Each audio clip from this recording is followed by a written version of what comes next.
For the cell-associated recognition, we have the PRRs, that is the pattern recognition receptors. They are the molecules or the proteins capable of recognizing the molecules frequently found in the pathogens.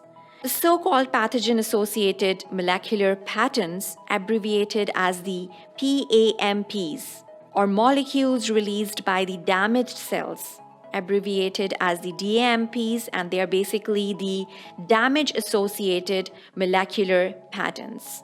The pattern recognition receptors have now been described for every type of pathogen, and more are being discovered all the time. They can broadly be divided into terms of cellular localization. For example, we have the cell membranes, endosome, phagosome, and cytoplasm.